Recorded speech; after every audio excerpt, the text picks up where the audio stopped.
Hey everybody, welcome to KeeperDAO Community Call number 6. I'm What's the Deets.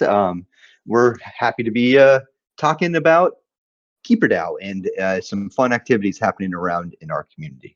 With us today, I've got Julian and Ken from Ribbon Finance, and they're going to be talking about their protocol and some great ideas that they have. And then following them, Matt from our community, who's taken some great initiative on our financial reporting side, especially as it deals with our Treasury, will be given a great report. So, why don't we just hop right on in? And Julian, Ken, why don't you hop off mute and why don't you introduce yourselves? Cool. Yeah, thanks for the intro. This is actually my first time participating in a community call, so hopefully it goes fine. But yeah, Ken and I are basically the co-founders of Ribbon Finance, which we call a protocol for structured products. And our most popular product is we have sort of two categories of products. They're both under this sort of broad umbrella of things called automated option strategies. And our main product is sort of this thing called a covered call on ETH. And the second big product that we have is sort of selling put options on ETH as well. Right now we have sort of over about 200 mil of TVL, and we've sort of been live for 6 or 7 months. Yeah, and we sort of brand ourselves as like a sustainable yield protocol. All our vaults generate yield not through like shitcoin farming, but through actually real option strategies. And we've recently launched this product called Ribbon Treasury, where we're trying to create these vaults specifically for other DAOs to monetize some of their native assets. Yeah, that's sort of the elevator pitch. That's awesome. So I'd love to kind of start at the beginning. Could you just tell me how you thought of this idea and how you guys got started? Yeah, so we started this project almost about a year ago, and that was just at the tail end of the first DeFi summer. And we were just looking at the whole yield landscape, and we felt like 99% of all the yields in DeFi were coming from these shitcoin farms. And we just felt like, okay, this is clearly not sustainable. Is the future of finance going to be like protocols printing coins and just giving 1,000% APYs forever? Probably not. So we were sort of looking at different ways that people can actually create high yield products in finance. And one of the most popular ways of doing this is basically through some sort of option strategy. And yeah, I think we just felt like the crypto options space was just so early back then. Like no one even understands how to use options or trade options or use options for yield. And we felt like we had a great idea to sort of package all this stuff into a very simple vault, just like a year-end vault. But under the hood, it uses all this cool option stuff and can generate sort of yields without any shitcoin incentives. Awesome. So tell me a little bit more about the products you're offering. So looking at your guys' app, you have Aave, USDC, and ETH. Tell me about each of those products. Yeah, so as I mentioned before, there are two broad categories. One of them is called covered calls. The other one is called put selling. And the very high level idea is for these covered call vaults, you are selling potential upside in the asset. So for example, right now, I don't know, ETH is $4,500. Maybe if you think, okay, there's no way ETH is going to like 5.5K next week. Like it'll take like some crazy macro moves for ETH to really move that much in a week. And maybe you tell yourself like, if ETH really pumps that much, you don't even mind selling at 5.5K. It's like a huge gain in a week. But instead of just having that view, you can actually monetize that view by selling a call option, which basically says, I'm going to get paid today for giving up all the upside above 5.5K in a week. And that's basically how you generate yield. So what our vaults do is we basically just keep doing that for you over and over again. And I think in the history of our vault, maybe these options that the vault has sold maybe has been exercised, I don't know, 2 or 3 times, or less than 5 times. So it really takes like a big move in the market for these vaults to basically quote unquote lose money. But in those cases, even when the vault loses, it's because like the market has pumped like crazy in a week, which is also like a great place to be. So we that's like our really our core product, and we do that for ETH and Bitcoin. We use Rep Bitcoin here. And the second category of products, which is like the put selling one, is basically the opposite of that. Instead of selling potential upside, you're selling like potential downside. So if you are like super bullish on ETH, you're like, okay, there's no way in hell ETH is going to collapse in the next few weeks. You can just sell like downside protection to other people. And you also get like a really high APYs for doing that because you're actually selling risk. You're not doing like USDC lending or whatever. You're literally selling a risk position. And yeah, the premiums are pretty high for that kind of stuff. So this RV Vault, which is the thing we recently launched, is basically the same as what the ETH Vault was, but it uses RV. And we think that's a cool product because RV yields are just naturally not very high. So by selling a covered call, you can actually generate like quite nice income from these assets. Yeah. Hey everyone, it's Ken from Ribbon as well. I think the important part here is that if you go to Compound or Aave right now for all the top ERC20s like Uni, Aave, and so on, the yields there just aren't that appealing. So if you lend out Uni, you get like 0.2% APY, which is horrible, right? So I think here we are really having a chance to create these altcoin options market where you can generate high yield on your ERC20 tokens. So I think that is really exciting and is why we are here talking today, I guess. Yeah, definitely. So, you mentioned that, there's premiums that are paid on these strategies. So can you tell me what Ribbon does with those?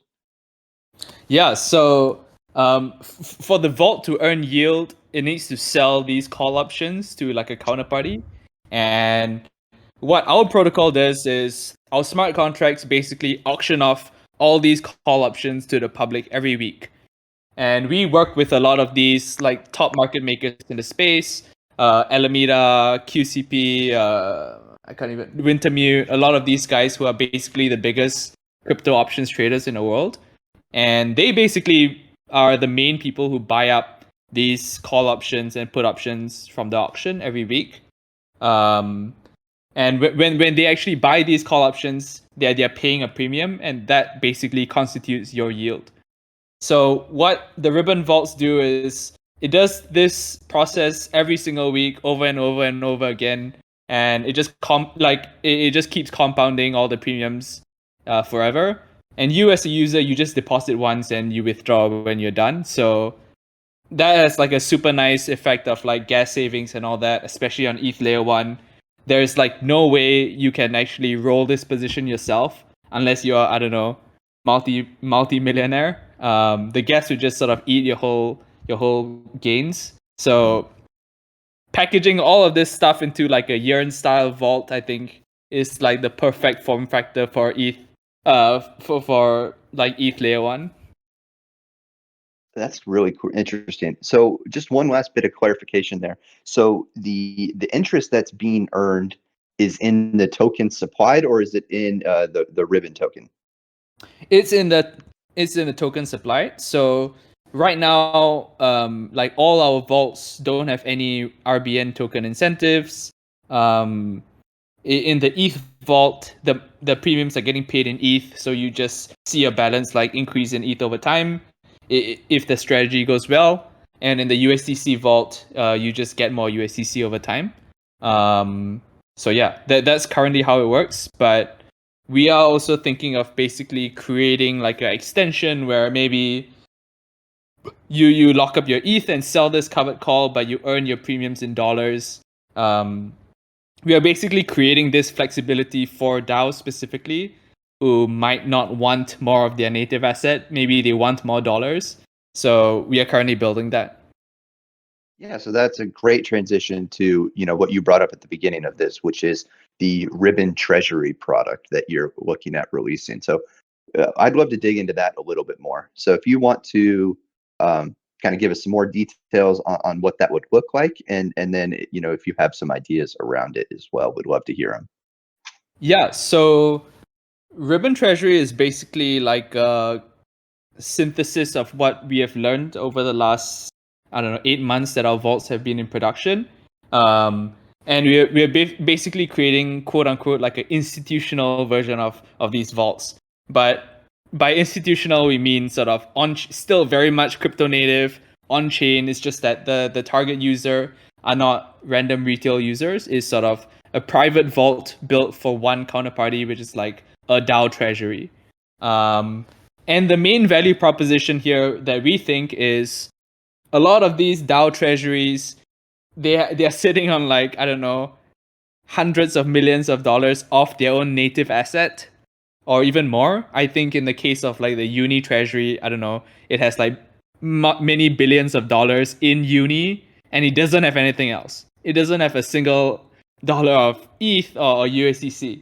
So it's not it's not really a very healthy treasury. If the Uni market cap goes down by 20%, their treasury literally like collapses by 20%.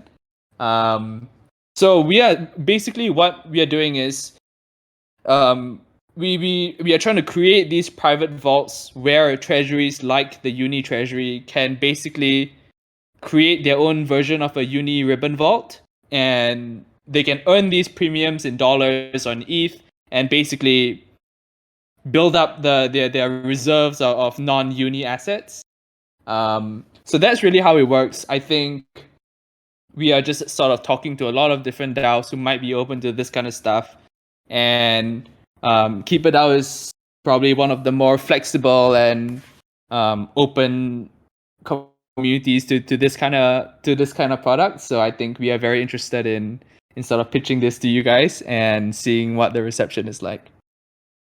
I mean, I think it sounds super interesting. So if we look at kind of, the details inside of that. So what would be needed from a treasury to start up a ribbon treasury? And then in terms of like ongoing management, what else would be needed for that? Yeah, so right now we are just keeping it like super simple, and I think for the first few Ribbon Treasury vaults that we run, it's going to be sort of very much hand-holding, and we are going to try and manually help you guys through the process.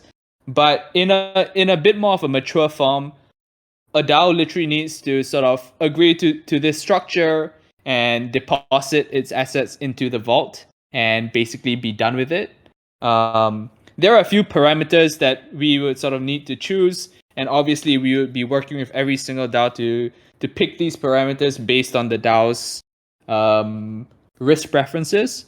So for example, maybe we like let me think of an example. So maybe someone like Aave or like the Aave DAO or something, maybe it has, I think Uni is a good example. So in the Uni DAO, it has literally 100% Uni and nothing else. So in that case, they might actually be trying to be very aggressive with their covered call position. So maybe their goal is like earning as much premiums as possible, even if it's at a risk of these call options getting exercised. Maybe their goal is like, we don't really mind giving up upside, but we really want to build up like a dollar position. So in that case, we would create some on-chain strategy which selects a strike price that's very close to what the Uni price is today. In the case of Keeper, it is possible that maybe you guys already have a lot of USD, you already have a lot of ETH. You might want to go with a strategy that's a bit more conservative on that front. So maybe something that looks a bit more like what we have now for retail, where like there are very few drawdowns every year. The call options are very far out of the money. It would really take like a huge move in the price for these call options to get exercised, and because of that, maybe the yields are a bit lower. So we want to try and work with every DAO and basically tailor this to their needs. But once those preferences have been sort of clearly defined, we can just set a few parameters in the smart contract, and it would sort of just run automatically. The DAO doesn't need to like constantly monitor or manage anything. The vault just literally automatically re-rolls these things every week or every 2 weeks. So there's really not much management. I think most of the effort just comes it's like front loaded, where we work together and decide, okay, what strategy do we want to run for this vault? And then we deposit the assets, and it sort of works automatically after that. Awesome. Yeah, worth noting that although a lot of the work is like front loaded, it's not really fixed in stone. Where basically, if let's say the DAO's goals are different, like in 3 months' time, we can basically adjust things like how the strikes are selected or how the investment strategy is run, and like you can even adjust like how much you want to invest on a different period. So definitely very flexible on that front as well. Yeah. Great. So that's a really good look at it from the DAO side, where the Treasury is going to provide Rook into the Ribbon Treasury, which then will earn the premiums. Can you explain how it looks from the buyer's side, from users or people that want to participate in this Rook Treasury on Ribbon? Yeah. So just as like a quick reminder, how these vaults generate yield is basically they're selling off call options, Rook call options. And the very, very nice thing about this is like by having KeeperDAO seed this vault with Rook, it creates a natural market for Rook calls. So if some of you are like super bullish on Rook, you can literally just buy these call options from the vault, and that gives you like leverage, and it gives you more upside than just owning Rook spot. So as like a retail user, you can participate by taking the opposite side of these vaults.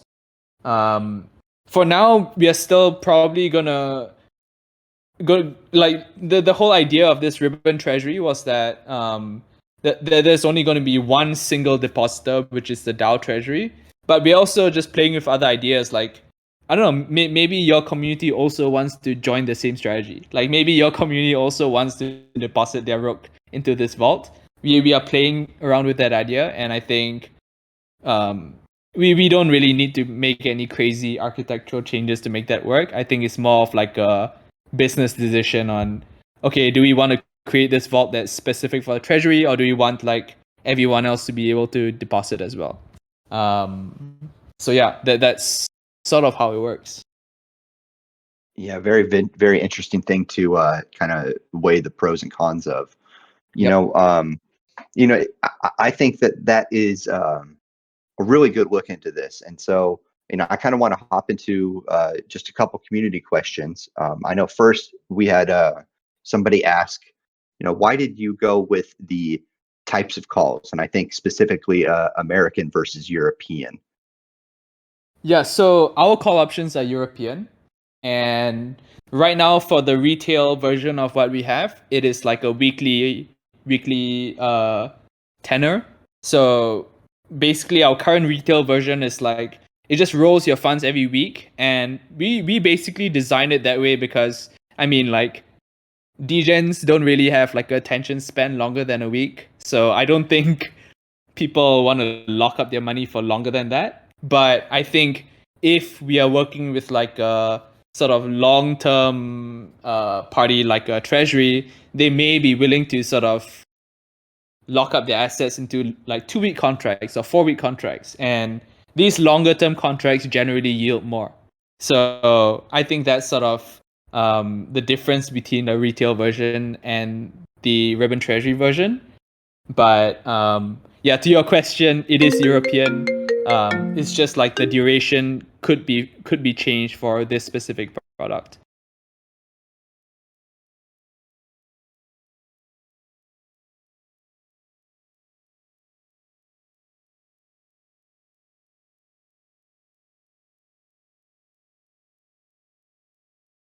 Are you guys still there?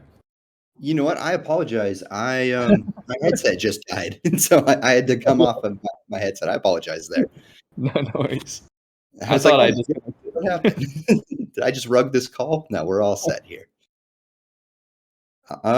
Cool. Well, then, what do you think about taking a question or two from? Yeah, I'm game for it. All right. Hey, look, we got Young Peso here. I'm going to call you right up, Young Peso. Why don't you hop on in and ask your question? Can you guys hear me? Yo. Yes, we can.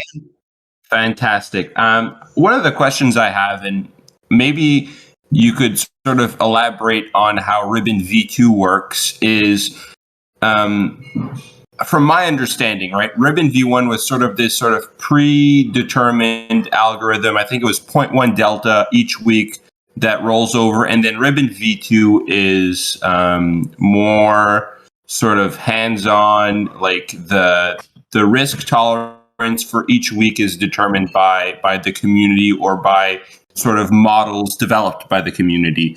And I was wondering if sort of which version is sort of Ribbon Treasury going to be using, like something like V1 where it's like a predetermined sort of risk model, or is it going to be more lay-by like in V2 where the community can sort of weigh in on the sort of risk that should be taken on for each contract period?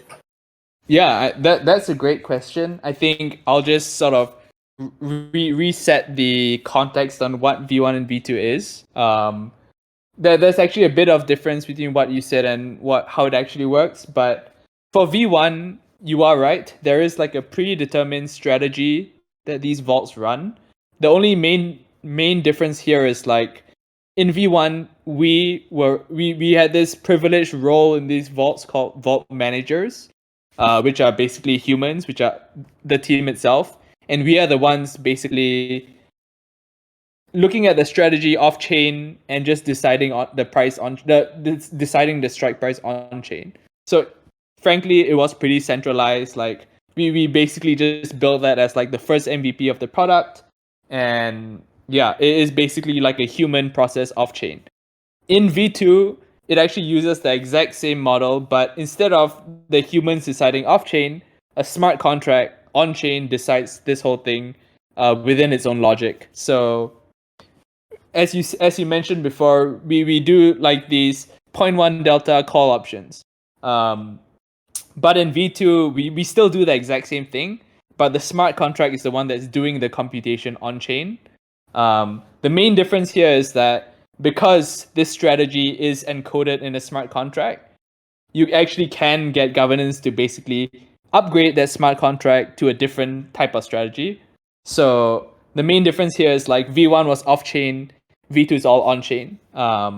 And basically that upgradability lets people change the strategy over time, as you mentioned. Like if market conditions change, we can involve governance in changing the strategy of these vaults. So that's pretty much how it works. With respect to Ribbon Treasury, we are still trying to figure out like exactly the details, but I think for sure, the DAO that's like the main customer has like the right to decide, okay, we don't want to do this anymore. Let's tweak it to something else if they want. We don't expect this to be like a weekly thing. I think it's much more on like, I don't know, if the whole macro conditions of the market changes or like your entire treasury portfolio changes dramatically, then maybe you want to switch up the strategy. But this is like not something that I would expect you to change that much. So yeah, that's pretty much how it works.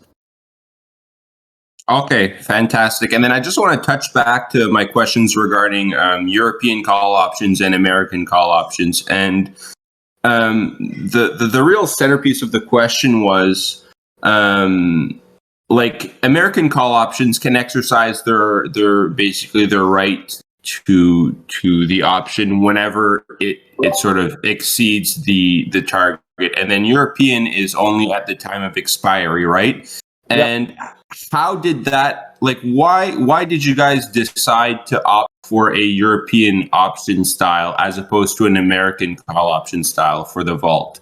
Is it just out of simplicity's sake where it only happens at the sort of expiry as opposed to like whenever, like within the range of the time period for the options contract? Is that why? That's one of the main reasons. And the second huge reason is like Deribit, which is like the biggest options centralized exchange, all their contracts are European as well. So I think when we first created the first like ETH covered call market, we wanted our contracts to look very much like Deribit's contracts, so that market makers can sort of hedge somewhere else. So that's the main reason, and I think like the simplicity is also very nice.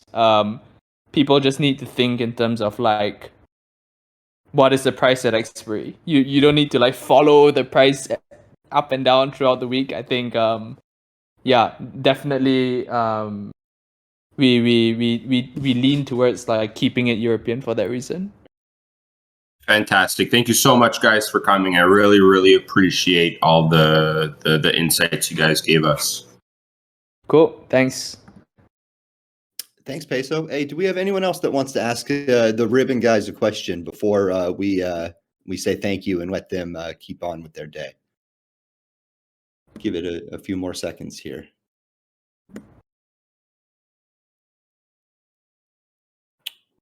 Okay, well, it looks like we've addressed some, any of the questions from the community. I'd love to, kind of talk about what's next. So, this seems like a super interesting idea, and I would love to see it kind of, really see if the community wants to put the weight behind it. So if you guys are interested in writing up this as a proposal on our governance forum, and we can get the community to weigh in on it, it would be an interesting thing to see if this is something that we want to, partner with you on it and be a pilot for this program. Does that sound like something you guys want to do? Yeah, for sure. So we are going to start work on that pretty soon. I think basically we want to be as like data driven as possible. So we are going to try and like do a bunch of back tests to have like a sense on how this strategy would perform in real life. So yeah, I mean, I expect a proposal or some sort of early form of that in the next week or two. And yeah, expect it to be data. That sounds fantastic. Great. Well, I really appreciate you guys hopping in and joining us today. Is there any kind of parting thoughts that you want to share with us before we call Matt up to the stage? Yeah, go and try the platform. Park some of your ETH there. We have some very interesting liquidity mining stuff coming in the next month or so. So yeah, definitely. I think it's a good idea to try it out. Yeah, and there's no problem in taking that interest that you earn and coming back to buy some Rook from us as well. All right. Well, hey, Ken, Julian, thank you so much for joining us today. I think this is super interesting, and as we've seen on our governance forum, folks have been looking at your platform as a good opportunity. So I'd love to see more engagement on the forum, and I'm excited to see what comes from you guys. So again, a huge thank you for joining us today. Cool. Thanks, guys. Thanks so much, Deets. Thanks, everyone. Bye. Thank you. All right. So the next part of this call is going to be a really cool thing that's come organically from our community. So I'm going to bring Matt up and let him introduce himself and tell you about what he's been working on. Hey, Matt. Hi, everybody. Can you hear me? Yes, we can. Very good, very good. Thanks, Deets, for the little intro there. Yeah, I'll do a brief intro on my background. I'm located here on the East Coast in the U.S. I own my own mergers and acquisition advisory firm. That's using mostly soft skills and a lot of data analytics. But my background is very much in accounting and finance, so it's definitely led to me to the product that we'll kind of be discussing today. As Deets mentioned, this is definitely something that's kind of organic from what I was just looking at in the community. I saw a lot of discussion about what we should do with our treasury and different options, especially with all the curve war stuff that we've been discussing. But there really wasn't a lot of financial reporting that I saw to help us actually make those decisions to understand what our current cash flows are like, what are our current investments like, and how do those all interplay with each other. So I just took it upon myself to say, hey, let's try to use these on-chain analytics to really come up with something that we can actually use to make better decisions. So I'll just go ahead and dive into that. But before, I'll just do some generic disclaimers, just since we're talking a lot about financial. So this is not financial advice. These schedules that we're looking at are for informational purposes only and should not be used to make investment decisions. As you'll see, and as I'll make pretty clear throughout this is definitely an absolutely imperfect product by any stretch of the imagination, and requires a lot of historical knowledge that I really just wasn't around for of the DAO. So I worked with Dietz, Lapras, RIP, and Hazard to really kind of use what I pulled from the on-chain data to come up with meaningful tags that actually relate back to what actually happened within the DAO. Again, I probably started really kind of following what you guys were doing probably in August or September, so pretty new. So if anybody wants to kind of view what I'm going to be discussing, it's in their financial reporting channel, which is under the scaling, I guess, section of the Discord. You'll see I uploaded a document there called Financial Reporting Data - Initial Taggings. So I'll give people a moment to kind of open that up, and I'll kind of review that. And Matt, I'm going to post a link to it in question CC06 as well, just for easier access for folks. So if you hop into CC06, you can see a link that I just posted that will take you to the document. So I actually also have it up in front of me. And first, I will say that for someone that hasn't been around since our beginning, the quality of this reporting and the insights are fantastic, and it's really been a pleasure working with you on this. I appreciate that.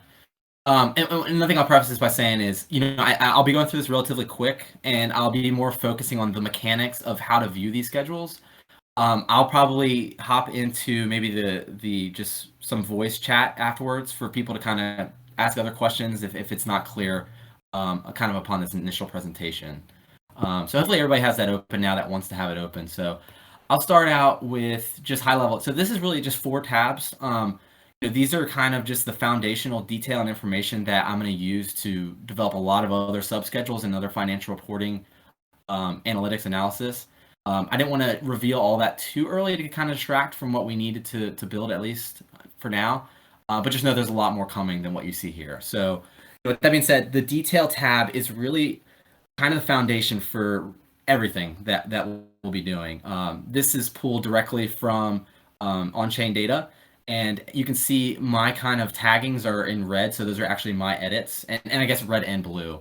And so really I'm kind of just identifying the nature of it. And you can see in column D there's maybe take a step back. So instead of trying to identify all 17,000 pieces of activity individually, what I did was, okay, we're gonna have to make some assumptions. So I looked at the address of whatever the counterparty was and said, okay, is this a deposit or is this a withdrawal? And so I combined those into one column to basically work with Hazard, Dietz, and Lapras to say, okay, you guys understand what these addresses may be about. Here's the nature of these withdrawals, deposits. How can we relate this to some kind of financial account that's going to be on, some kind of financial reporting mechanism? So by doing that, we came up with an initial set of financial taggings that you can see in column F. So that's what we currently have as the taggings based on the nature of what we're estimating.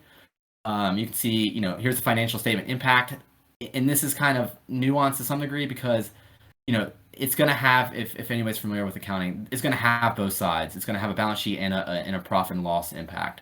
But for the purposes of what this initial exercise is trying to do is, let's just focus on the P&L at right now. And so then we can at some point determine what the balance sheet should look like and have as a starting point maybe is January 1st or December 1st or whatever we want to decide. And then I also kind of take it a step further by, if you see in column Y, just kind of breaking up into ranges of how large the activity actually is. And I'll get into that in a second. So kind of moving on, based on these taggings that we had on the detail tab, on the P&L base tab, you can see here's actually what's pulling our taggings from that first tab into something that we would look as more of kind of an income statement. So you can see here's our revenues, here's our gas. There's some nuances that we can discuss at some point, but really I think some of the changes that we need to make are definitely within salaries and wages. Probably some amortization that's required to be done there. I won't try to get into explaining what that is for anybody. And then you can kind of see here's our realized portion, and here's kind of the unrealized portion. I won't get into why the unrealized portion isn't fully accurate at this point, but we can touch that down the road. And again, so what I'm looking from everybody is I'm looking to get torn apart, really. I understand that these are estimates. This is not perfect. And it's really, leveraging historical knowledge. And so I think the community is the best person or best group of people to more effectively capture what really did happen versus, just having 3 or 4 power users who maybe made some estimates on what happened. So, you can use basically what's on the detail tab to kind of view individually, or you can kind of go to this pivot tab to really try to get a better understanding of the flows by month and by account and by the tier that it's in. So if you say, look, something's probably off with our arbitrage revenue that's being recorded, so let's take a deeper dive into what transactions those actually relate to. But you say, okay, I'm not going to look at anything that's less than 1,000. Let's just focus on the big transactions. So if you're on the pivot tab, you can just go to row 37, and then you can look in April, and you'll see about $5.2 million. You could actually go in and double click that number, and it's going to give you every single transaction that has been tagged as such. And so it's a more effective way for the community to identify potential errors or potential things that they're just interested in. So kind of those first 3 tabs all should be kind of used as conjunction. The P&L base tab is the most high level view of what we've tagged thus far. The pivot tab allows you to get more granular detail and a way for you to drill down into the actual transactions that make up those line items.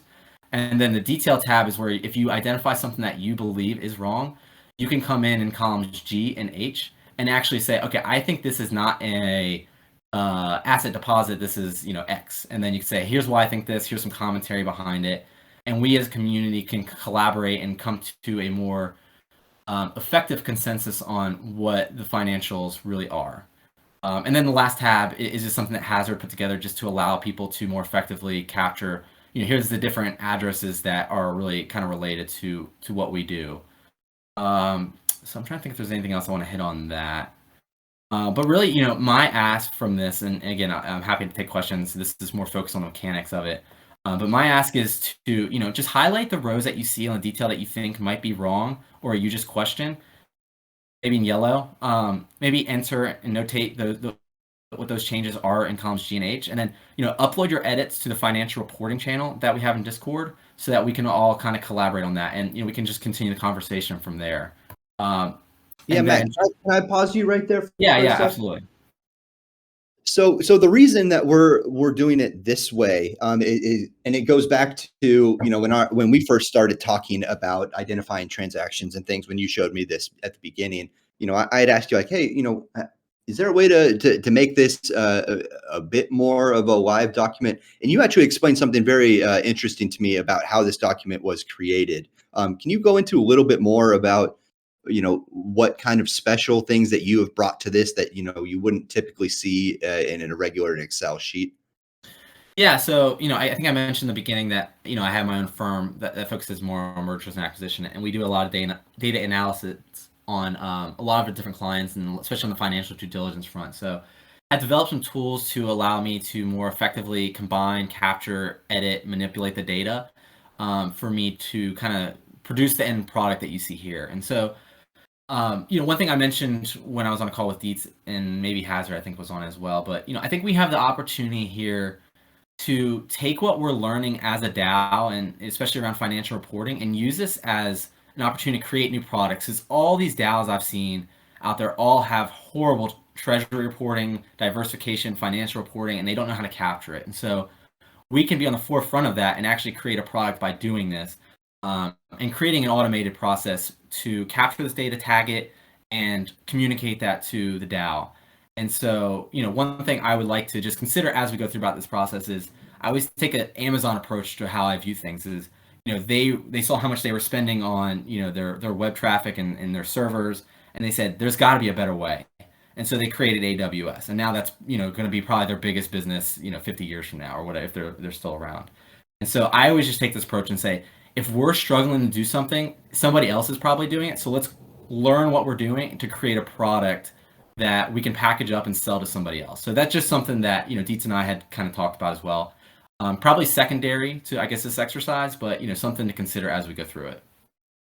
I mean, I thought it was a super cool and interesting idea. But I agree. I think that the priority is for getting this in the hands of the community and using that financial reporting channel to give feedback to help identify errors or gaps, and work together with Matt. I'll have a hand in it myself as well. But if this is something that you're interested in or you have experience with and want to help contribute, we are very open and welcome to you working with Matt on this kind of stuff. And I think that I agree. I think that transparency in DAOs is important, and especially looking at the financial side, what this is going to do in terms of insight provided and understanding our exact financial situation is going to be very valuable. So I just want to again say a big thank you for the work that's already gone into this, and I'm excited to see what comes from it. Yeah, and kind of taking a step further, as we develop the system, I think we force ourselves to do that and to hold each other accountable, and obviously just because it's going to help us make better decisions. But my recommendation is once we have a good baseline foundation to work with, it's going to get a lot easier. And then I would love to develop weekly reports. I think this is going to just provide the most transparency. It's going to allow us to make better decisions and move really nimbly in real time. And then, on top of that, it's just going to make, monthly, quarterly, annual reporting that much more effective and easy when we go about doing that. So that's just the last thing I just wanted to kind of throw out there as well, and as kind of a pitch as we go through this. Awesome. Well, hey, Matt, a huge thank you to this. And I just want to, hit back on something that you said. If you are interested in maybe seeing Matt do a quick screen share run through of this and talking with it a little bit more, Matt, you said you'd be open to, after this community call, hopping in the voice channel and doing that? Yeah, absolutely. Awesome. So then why don't we count on that for after the call? But for now, I'm going to say just a big thank you again to Matt, and we'll get through the rest of our agenda and sign off here so we can get to that part. Yep. Thanks, Dietz. Thanks everybody for the time. Yep, Matt. Hey, thank you so much. So just again, a big shout out to the Ribbon guys for hopping on and talking about wanting to pilot a program with us and seeing the value of our DAO. And I think that's really interesting. So a big thank you to them, Matt, and all the other community folks that have been working on things. This is really exciting for me. We had an organic governance workshop that came from the community as well, and that happened last Saturday, and that's something we're going to be doing regularly going forward. So this in 2 days, if you are interested in some governance stuff coming up, or you want to work on a draft proposal, or you want to provide comments or get comments on a KIP or anything like that, please join us in the governance workshop. It'll be Saturday at 7 p.m. UTC, so that's 2 p.m. Eastern time. So Saturday, November 13th. Looking at the rest of the updates that I've got here, if you guys saw the good announcement last night, all 4 of the KIPs that were in reconciliation passed that final objection stage, and so all of them are officially passed. So what we'll see is KIP 5, which is the CVX acquisition proposal that we're looking to spend no more than about 40 million to acquire about or more than 1 million CVX, and we'll have through the end of the year to do that. And so there'll be a little bit of opacity from in terms of that process, and we will share updates when they're appropriate. But as we've seen, over communicating on some of these moves has led to other actions being taken. So we're going to be doing this in the smartest possible way, and we'll communicate when there's appropriate updates to communicate. The rest of the KIPs, KIP 6. So KIP 6 passed as well. That we're going to be depositing $3.5 million into Maven 11's pool on Maple Finance. It should yield somewhere between 30 and 35% APY. So really excited to get that going.